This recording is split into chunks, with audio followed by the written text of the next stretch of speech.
Sony Ericsson Spiro is the kind of handset you go for if you're after a music playing phone that you don't expect much from for around £50. So it's definitely an entry-level phone with low spec, so it's no surprises that it lacks Wi-Fi, has an unimpressive 2-megapixel camera, has a tiny memory, and has cut many other corners to make it an affordable handset. Design-wise, it's nothing to shout about. In fact, it looks a little circa 1990, but it is one of the better-looking budget phones, and it feels reliably sturdy.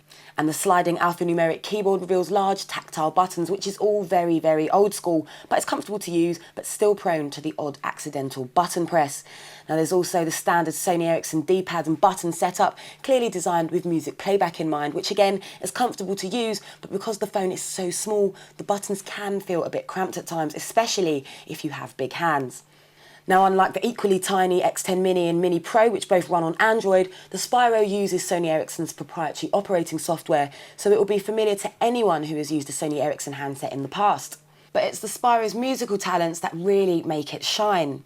The Walkman software is good enough to provide quick access to your library. It connects to Play Now, so you can download music, videos and games directly to your handset. And it's worth mentioning that a micro SD card up to 16 gig is a must, as there's only 5 meg of onboard storage, which is pretty rubbish for a music phone.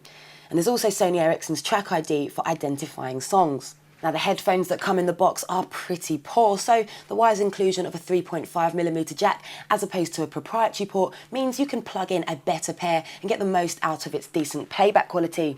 Now having an inline remote connection would have been handy as well, but unfortunately this hasn't been included. But the Spiro isn't just all about music. It's got an FM radio and comes with games. And by games, I mean game, but you can of course download more from Play Now.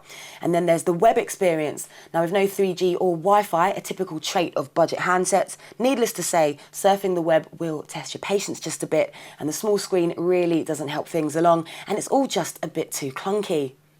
And that's about it. There's not really much more to Sony Ericsson Spiro, and that's because it's aimed at the lower end of the market, but it manages to pack in features like Bluetooth, which other budget handsets have left out in the past. Now the Spiro has decent media playback capabilities, it's got quite a good build quality as well, and when compared to other budget handsets, it's really not a bad little offering.